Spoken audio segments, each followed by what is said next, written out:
So someone asked me about this passage a while back.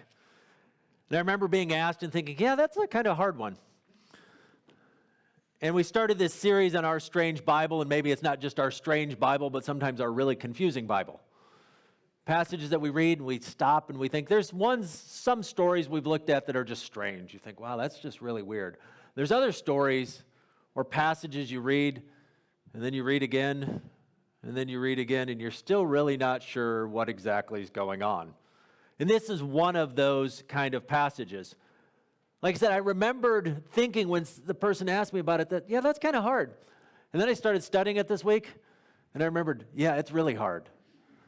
Because there are a lot of strange things that go on in the passage. There's some confusing things. There's issues with words, and even just simple words. And this is one of those things that, for those of us who read our Bible, we think this, but there are people who sit in classrooms and universities and study, and they'll write entire books or long articles on just a single word. In fact, I found one article that was just a summary of a whole bunch of other articles that were about just one word in this passage.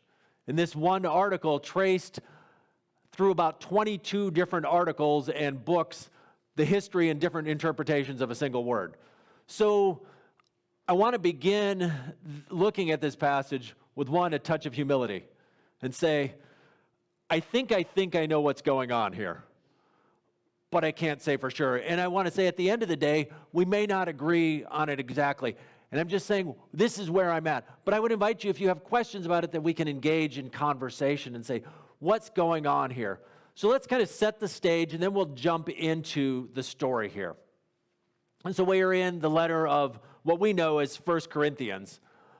And the fact is, it's probably really at least 2 Corinthians, because if you go back earlier in this letter, in chapter 5, it talks about he had already sent them at least one letter. And they'd answer back. So that's in 1 Corinthians 5, verse 9. So he had sent them one letter, they had sent him back. So we're already jumping in on the middle of a conversation.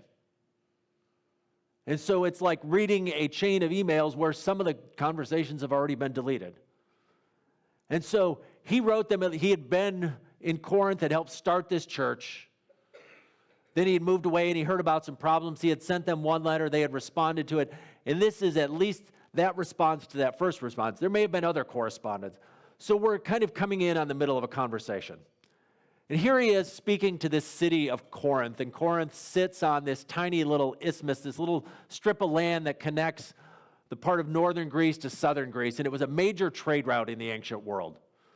Partly because a lot of people didn't like going around that southern tip of Greece because of the bad weather and the treacherous storms that would come up. So sometimes they would just haul the goods to one side of the isthmus and then haul them on land across a few miles, because even though that was a lot of work, it was a lot better than trying to sail around the southern end. It also connected the northern part and the southern part. So Corinth was this crossroads. They had these giant games every year which would rival the Olympic Games. We've all heard of the Olympic Games, the games that are continuing on and going on now, but there was these games on the isthmus there that were these major games. And so Corinth was a city of power. It was a city of prestige. It was a city of status. It was a city where people thought very highly of themselves. And these were some of the issues that Paul was dealing with. That where this culture around them had started creeping into the church. This is something that happens in today's world. Where you go to different churches, and sometimes the church doesn't always reflect so much Jesus as it reflects the culture around it. Or we adapt parts of it, and it comes in and it all bleeds in. So that's a part of what's going on here. And so this is what we see in this letter. So I want to give a quick outline of the letter. And as I do that, I want to kind of just highlight one resource that I find often very helpful in my studies, is one called the Bible Project. And the Bible Project is an online led by a scholar named Tim Mackey, who produces in the Bible Project, along with this large team, they produce videos. And they're these short little videos, 5 to 8 minutes long. And one of the great things they do theme videos on different words and studies. But one of the other things the Bible Project has produced are summaries of each and every book of the Bible. Now, again, when it comes to summaries of books, you can go and if you see my bookshelves there, I'll have maybe several different commentaries written on a particular book of the Bible. And oftentimes, the scholars will debate a little bit about how the book is arranged or the exact arrangement. But I find the ones from the Bible Project to be very helpful. And as a visual learner, they kind of draw them out, and they have these clever little drawings, and they picture it out. And so it's one way, maybe as you're reading your Bible and you're getting ready to start a new book of the Bible, find the Bible Project. It's just thebibleproject.org, or look it up on YouTube, the Bible Project, and just watch the little video. Like I said, they're maybe 5 to 8 minutes long that summarize the book. And it kind of gives you a big picture of where the story of that particular book is going. So 1 Corinthians is written to this church that's having issues. And there's a series of issues that Paul addresses in the letters. And in each case, what Paul does is talk about how the gospel of Jesus applies to it.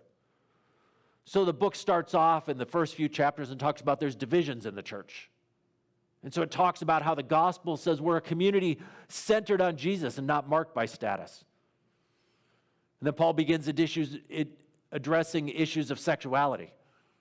There's even a guy sleeping with his father's wife. And so there's the thing, and he's saying, Jesus died for us, including our broken relationship, and then our bodies matter. And then he goes into another part of what we would call strange Bible, this passage about food sacrificed to idols. But at the end, what Paul says is the gospel teaches us that what we should do is based on our love for the well-being of others. And then the section we're in, chapters 11 through 14, covers what it looks like when the people of God gather, and issues about that. Remember that why we're gathered and we're as a unified spirit. And then he concludes with a passage on the resurrection, because apparently there were discussions about the resurrection. And so in all these things, he's tying it back, saying the gospel of Jesus applies to all of life. And so I think it's important to think about these things as we begin the study of this passage, to see it's not just a passage in isolation, but it's part of a bigger story, and I think that's where they all connect. And so what's going on here in our passage? So we're in 1 Corinthians chapter 11, beginning at verse 2. And so this is where I'm at in terms of it. And I think it's helpful as you read your Bible sometimes to wrestle with it a little bit. To wrestle with it, because it is an act of faith to wrestle with the Scripture. And so there's a variety of understandings that people have had. Some see the passage about the breaking of social conventions. That maybe what Paul is getting at is that people in Corinth were breaking social conventions, and he wants them to pay attention to that. Others understand it as being an issue of shame or respect or propriety in worship. Some scholars see it as a call not to blur the difference between the sexes, where it comes between long hair and short hair. Or maybe it's about women flaunting social conventions. But in the course of my studies, I found another scholar named Lucy Peppiatt, and she offers, I think, a different way of looking at it. And she isn't the first to introduce this, but probably spelled it out in the most depth, which to me has made the most sense in terms of what's going on. Because as you read it, you think there's a lot going on here. And maybe if you were listening to it, you may have even thought, wait a minute, I thought Paul just said this. Now he seems to be saying something different. And so there's some confusion. Or maybe you heard something here and you thought, but doesn't Paul say something different in another place? And the other question is, maybe one of the questions you had is, okay, it says here, or Paul seems to say, that, the very nature of things teach you that a man has long hair, it's a disgrace to him. So all you guys with long hair, it's a disgrace, right? Or the question of, wait a minute, he says that in all the churches, the practice is for women to have their head covered. Not seeing it here, am I? So what is Paul talking about here then? Well, let's get into it and maybe, like I said, offer a different thing. So he's finished off and he starts off. So we're in chapter 11, verse 2. I praise you for remembering me in everything and for holding to the traditions just as I passed on to you. So Paul starts off and says, hey, you guys are doing good. You're doing what I taught you to do. And he goes on, he explains. He says, but I want you to realize that the head of every man is Christ, and the head of woman is man, and the head of Christ is God. Well, that's perfectly clear, isn't it? And so when I talked about that idea of a word in all these studies, one of the words that a lot of people have a question about is that word head. And most of us think, well, what's a head? It's pretty obvious, right? We all have one. And most of the time, this Greek word kephale, which is translated head here, that's exactly what it means, a physical head. But it probably doesn't mean that here, does it? I mean, it doesn't make sense like, so, okay, well. But this is where it starts to get a little tricky, to wonder what exactly is going on. Because it's used in three different relationships. There's the head of every man is Christ, the head of every woman is man, and the head of Christ is God. And so one thing we would think is, well, if it's used in these three different places, it should probably mean roughly the same thing in all three. Because it would be really confusing if he meant one thing in the first part and then something different somewhere else. And so the key part is this end relationship. The head of Christ is God. And so the fact that it's at the end of the sentence in Greek suggests this is the one that has priority. Well, so we know it's not the physical head. But so what does it mean? Some suggest it's ruler or authority. But this can run into some issues because this begins to get into the issue of, well, but Christ and God are fully co-equal. So can we really say God is the ruler over Christ? And so this is where, and this isn't just something new. This was, you think, oh, well, this is just modern interpreters struggling with it. Back in the early church, men like John Chrysostom, who was an early preacher, he looked at this passage and he said, that doesn't make sense. He said, whatever this word kephale means, it has to mean the same thing in all three. But at the same time, we also have to recognize that God is extremely different from us. And so whatever relationship God has to Christ, we can never say it's exactly like any human relationship because we are not like God. And so there's this thing going on. And so the way he says it is the relationship of God to Christ is so radically different that no word is going to apply exactly the same to both. And so the concept that seems to come closest is something about there's a sharing of essence or a relationship, that it's about a connection, and that it's not just about man-woman. And this is even where it gets, I said, this is where this passage gets hard because there are rabbit trails aplenty. I mean, I found even just entire books written on just this passage from 1 Corinthians 11, 2 through 16. And so we've got 20 or 30 minutes to try and delve down into it. And so we're not going to have time to explore every little trail, every little thing that goes on. But what I want you to see is, in part, there's a lot going on and it gets complicated. And part of it is even just this idea that the word there, man and woman, I'm curious, does anybody have a different translation in their Bible? Anybody got their Bible up? Sometimes it says husband and wife. Why?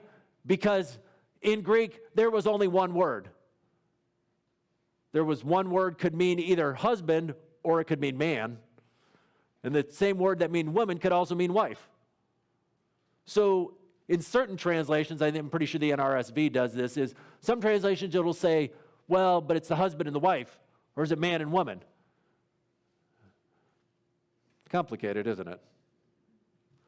So whatever it is, that there's some connection between these. And the other reason I don't think that kephale probably means authority is because here it says, well, if the head of the woman is man, that means man has authority over the woman. But if we flip back just a few pages in the book of Corinthians, chapter 7, verse 4, the wife does not have authority over her own body, but yields it to her husband. But then it says, in the same way, the husband does not have authority over his own body, but yields it to his wife. So was Paul just confused? Did Paul just forget what he said? Did he forget, like he was writing along saying, yeah, man has authority over the woman, but the woman has authority over man. And then a few chapters later, he's like, oh, wait, no. Man has authority over woman. Possible, but I don't think that's likely. That doesn't seem to be the right way to say that there's something going on. So there's something else going on that head seems to suggest a union. And again, there are scholars aplenty that have written books and long articles about just that one simple word. But it seems to suggest something like that. And even over time, the idea of, But we're only on verse 3. And it gets a little harder because now it says, every man who prays or prophesies with his head covered. And even the language there in the Greek is a little just is like down according to his head. That's all it means. So it's like, is it talking about hair or is it talking about a covering? It's not really clear. Dishonors his head, but every woman who prays or prophesies with her head uncovered dishonors her head. The same as having her head shaved. And so what we get is, first of all, we notice one thing. Who's prophesying? Men and women. But the men, they're supposed to keep their heads uncovered, and the women are supposed to keep their heads covered. So somehow, when a woman does it without a covering, she dishonors her head. So men should do it without, women should have a covering or they dishonor their head. Presumably, the heads he talked about earlier. So now are we talking about physical heads or spiritual heads? Pastor, just get to the point, right? The point is, it's hard. It's complicated. All right. So if we skip down a little bit, why shouldn't they do it? So if we jump down to verse 7. It says, a man ought not to cover his head since he is the image and glory of God, but woman is the glory of man. And then we think, well, wait a minute. For man did not come from woman, but woman came from man. Neither was man created for woman, but woman for man. And so part of that takes us back to the first pages of the Bible, right? To Genesis 2, where there's the story of creation. Although if you remember the first 2 chapters of the Bible, creation story is told twice. Have different perspectives. And in the first story, it talks about God creating man and woman in his image. In the image of God, he created them male and female, Genesis 1, 27 and 28. And then in chapter 2, we have the story that we're maybe familiar with where God causes man to fall into a deep sleep, and then he takes from his side, and a lot of older translations said his rib, and it doesn't mean that literally, it was almost like takes a half of him, and the man and the woman, and so he takes from his side and makes someone equal to him. And so Paul seems to be referencing that here. But is he? Because he says, man is the image and glory of God, but woman is the glory of man. So did Paul forget what it said in Genesis 1? That man and woman are created in the image of God? And this is where people start to throw their hands up in the air and say, wait a minute. Paul seems really confused. And I read it and I'm thinking, wait a minute. Paul knows his Bible. In fact, one scholar I was listening to, if you read Paul's letters and the things that he writes, he just pulls things from left and right in all these scriptures. There's a good chance as a rabbi that at a minimum he had memorized the first 5 books of the Bible. And an even better chance that he knew by memory the entire what we know as the Old Testament. And most of us are happy to remember a verse or two. Maybe remember what books are in the Old Testament. But there's a very good chance that Paul, as a trained rabbi, as a scholar, could recite from memory the entire Old Testament.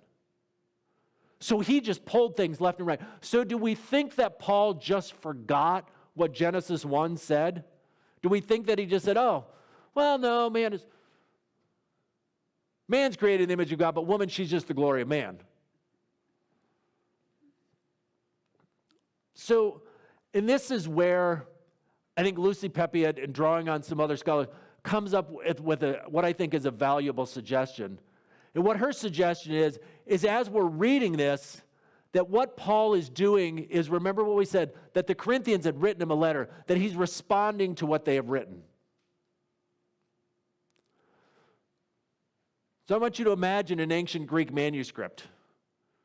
And when letters were written, they didn't have, we print off paper and we're like, oh, I didn't like that one, throw it. It was a lot of work to make a letter. It was a lot of it. And making even the parchment, what it was written on, was expensive. And so one of the things they did to conserve space was they ran all the letters together. I mean, there was no word spacing. There was also no punctuation. Now, if you read this, we see all kinds of punctuation, right? We see commas, we see periods, we see the beginnings of sentences. And so I want you to go back, if you have your Bible, back a few chapters to chapter 6. Chapter 6, verse 12, Paul's responding to the Corinthians, and it says, and if you don't have it in front of you, I'm going to do air quotes. He says, quote, I have the right to do anything, end quote, you say, but not everything is beneficial. And then again, quote, I have the right to do anything, but I will not be mastered by anything. And then he says, you say, food for the stomach, and the stomach for food, and God will destroy them both. And the quote ends. All right. In the original Greek, and the only reason I want to pay attention to this, in the Greek manuscript, there are no quotation marks.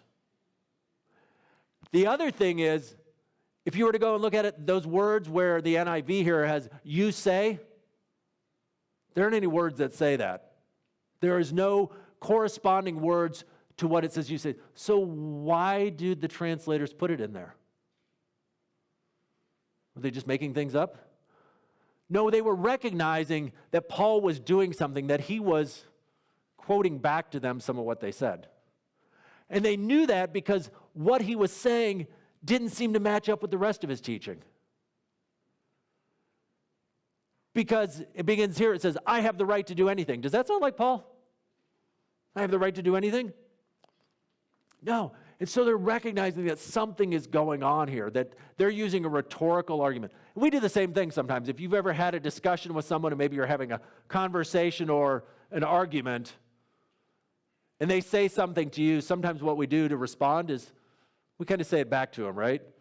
And maybe exaggerate a little bit, maybe focus on a little things and kind of play back their argument to, in other words, insert our own argument. And Paul does this a number of times here. It happens in chapter 6, it happens in chapter 8. And so we see that where the translators, these editors have added quotation marks. And even if you compare translations, sometimes you find the quotation marks aren't always in exactly the same place because they're trying to guess. And this isn't, hear me now, this isn't to say, well, we should doubt our translations and just throw them all out. And these people don't know what they're doing. It's to say that this isn't easy and there's hard things going on. And what Pepiot suggests, along with several other scholars, is that is what Paul is doing here. That some of what we're reading in 1 Corinthians 11, and I think what she says makes sense, not just for this, but for a number of other reasons. What she is doing here is quoting back some of their arguments to them. And so here in this case, what's happening? Paul has consistently talked about each part having value. He's talked about working closely with women. He's talked about them prophesying. But then he seems to contradict himself because where he says in the one part, he says, in verse 8, for man did not come from woman, but woman from man. And then later on, he says, nevertheless, in the Lord, woman is not independent of man, nor is man independent of woman. For as woman came from man, so man is also born of woman. So just in a few sentences, he seems to contradict himself. Unless not all these words are his. Unless some of what's going on is he's quoting back the Corinthians to themselves. And so here's the solution, to say something like this, that he's quoting them back, and so there's this conversation going on. So I want you to hear it this way. He starts off and he says, I praise you for doing the right things. I want you to realize that the head of every man is Christ, and the head of the woman is man, and the head of Christ is God. But you say, every man who prays or prophesies with his head covered dishonors his head, and every woman who prays or prophesies with her head uncovered dishonors her head. It is just as though her head were shaved. So if we imagine verse 4 and 5 in quotes, where this is now what the Corinthians are arguing. And in fact, it seems to make sense because the rest of the letter to the Corinthians, one of their issues is what? It's issues of honor and respect, and they're all about, I want honor and I want to be given my rights and my due. If you read the beginning of the letter to the Corinthians, a lot of it is Paul saying, I don't care. I'm the scum of the earth. You know, it's not about honor and shame. In fact, I'm the lowest of the low.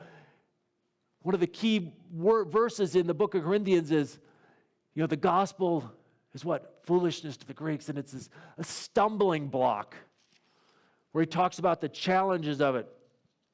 And he says, like in chapter 2, when I came to you, I did not come with eloquence or human wisdom, for I resolved to know nothing with you except Christ and Christ crucified. I came to you in weakness with great fear and trembling. My message and my preaching were not with wise and persuasive words. And so Paul has been talking and battling this society that's steeped in honor. And so what it seems like, or what I think is happening at this moment is the Corinthians have taken Paul's teaching about the head, whatever that means, about this idea of connection and honor, and they've taken it to the next level, and they've started to twist it a little bit. And so they've started to say, well, wait a minute. Now the man, they need to prophecy with their head covered, prophecy with their head uncovered, but the woman needs a prophecy with it covered. And the reason why is because of what they give in verse 7 through 10. But what if verses 4 and 5 are the words of the Corinthians, where they're saying this, and then again down in verse 7 through 10, they're arguing, and they say, well, a man ought not to cover his head, since he is the image and glory of God, but woman is the glory of man. What if instead of that being Paul's words, that were the words of the Corinthians? They're the ones who've taken his teaching and misused it a little bit. They've taken this idea and they've begun to do it. And what they're doing, in fact, is putting down the woman and say, no, no, no. Where Paul all along, in fact, if we turn to the next stories, Paul all along has said what? One of his biggest analogies in the book of Corinthians later on is every member, every part of the body has value. And no one part of the body has more value than the other. Which he seems to be arguing here. Unless these words are the Corinthians, and if they're the words of the Corinthians, then he's saying, no, no, no, that's not right. The Corinthians have developed this idea, and they're saying, well, a man ought not to cover his head, since he is the image and glory of God, but woman is the glory of man. And my guess is it was men saying that. Probably not a woman. He says, for man did not come from woman, but woman came from man. Neither was man created from woman, but woman from man. So Paul has taken, the Corinthians have taken some of what Paul's teaching, and they've begun to teach it a little, or to misuse it. And so I want you to imagine that, where what's going on is Paul is initially praising them, but then he quotes back some of the arguments of the Corinthians where they say, every man who says or prophesies with his head covered dishonors his head. And every woman who prays or prophesies with her head uncovered dishonors his head. It is just as though her head were shaved. And Paul just kind of says, well, that's absurd. Might as well shave your head off then. And then he says, you've explained to me that a man ought not to cover his head, since he is the image and glory of God.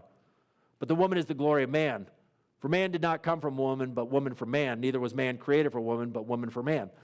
And so these are the words of the Corinthians, and Paul's saying, no, that's not what I was saying.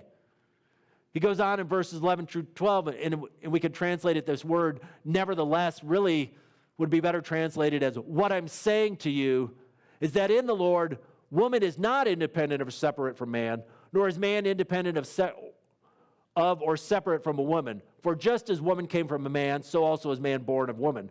But ultimately, everything comes from God anyway. So the Corinthians have taken some of the teaching, and they've tried to set up this hierarchy. They've tried to set up this difference in roles. And Paul's saying, that's not what I'm saying. What I'm saying is that in the Lord, in Christ, that we are not independent of one another, but both rely on the other. That woman came from man, and every man comes from a woman. And ultimately, where they come from doesn't matter, because ultimately, where do they all come from? From God. And so he's arguing it. And so then he kind of fits in, and then he gets a little snarky. He says, so judge for yourselves. Is it really fitting for a woman to pray to God with her head uncovered? You think the very nature of thing teaches you that if a man has long hair, it is a disgrace to him. So then surely if a woman has long hair, it's her glory. And so he's saying basically, the long hair is there, that it's given instead of or as a covering. And one of the things even that I think bolsters this argument even more is this idea of long hair. And so if we were to turn back to the book of Acts, and we're not going to go there now, in chapter, I think it's 18. Yeah, chapter 18, verse 18. There's a story where Paul says, when I came to Corinth, I'm just going to read you the one verse here, actually. Acts chapter 18, verse 18. It says, Paul stayed in Corinth for some time. Then he left the brothers and sisters and sailed for Syria, accompanied by Priscilla and Aquila. Before he sailed, He had his hair cut off at Gennesaret because of a vow he had taken. And so, as you read the story, basically, he came to Corinth, and he didn't cut his hair the entire time he was in Corinth until he left. He was in Corinth about 18 months. So how long do you think, do you think his hair grew much in 18 months? Healthy hair grows maybe a ½ inch a month, so 18 months, 9 inches long. Sounds like fairly long hair, right? So wouldn't it be strange now if Paul's saying, well, nature says hair shouldn't be long on men. When he came to Corinth, while he was in Corinth, he was growing his hair long. None of that. Paul knew that there were stories in the Bible that God set apart a particular group of people called the Nazarites, and one of the things they did, they didn't cut their hair. Maybe you've heard the story of Samson, right? One of the things about Samson was what? He had long hair. Now, was he a disgrace to God because he had long hair? No, I think Paul is, again, kind of making this argument of saying to the Corinthians, you're being ridiculous about this. You've taken my basic teaching about this relationship between people, and you've started imposing structures and systems on top of it. You started to try and put men over women and say men are in charge of women and women are inferior. They're just the glory of man, whereas men, they're the image and glory of God. And Paul's saying, no, you're getting it all wrong. You're getting caught up in hair coverings and head coverings and all what's going on. In fact, the women have long hair. That should be their glory. And so Paul's confronting this group of this group of men who had tried to limit and oppress women with ideas that fit with the rest of the letter, because the rest of the letter is about what? About shame. It's about unity. It's about loving and doing this. And Paul, again, is addressing this situation here. That here was some people who were more concerned about their honor and shame than about the cross of Jesus. That they were trying to suppress women, and Paul is coming out against that. And all you have to do is read the rest of Paul's letters and see how important the ministry of women was to him. He has women co-workers with him constantly. He elevates them. He lifts them up. He says they're to pray and they're to prophecy and to do these things. And here is just one of those cases where if Pepiot is right, and I'm agreeing with her at this point in time, what he's doing here is not to be read as Paul, again, putting women down, but in fact, he's elevating women because he's saying the Corinthians have taken what's going on and they've begun to twist it. So just in short, if we think of verses 4 and 5 and 7 through 10 as quotes of the Corinthians, Paul is opposing this and saying, no, that is not the way that things are to be. And I think it fits with the greater argument of the rest of the letter. Because it's an argument based on saying that every part of the body matters. It's an argument that's saying, don't get so caught up in issues of honor and shame, because that's part of what this is about elevating one group over another. And all through the letter of 1 Corinthians, that's one of the things Paul's arguing against is, don't try and elevate one group over the other, but that each and every part matters. And the Corinthians, probably the men in the group, have decided, no, we like our status, and we want to keep our status, and one of the ways we're going to do it is by trying to keep the women down. So, yeah, women, you can prophesy, but you got to keep your head covered. We don't have to keep our head covered because we're the image and glory of God, but you're just our glory. And so we want you to stay down. And Paul's saying, stop it. Paul's saying, no. What he's saying is, no, in the Lord, woman is not independent of man, nor is man independent of woman. In other words, that each and every part has value. And so Paul is coming out against this. And so I would invite you, to wrestle with this and think, what is this teaching? Why did Paul write it? I think in the larger picture, Paul's writing it to argue against a group of people who are trying to put down one part of the church. We're trying to say that one part of the church is a lesser part. And if we take some of these as quotes from the Corinthians, it makes a little better sense. I said, there are certainly other ways to read it, and I'm not saying that those other readings are wrong. This is simply where I'm leaning at this point.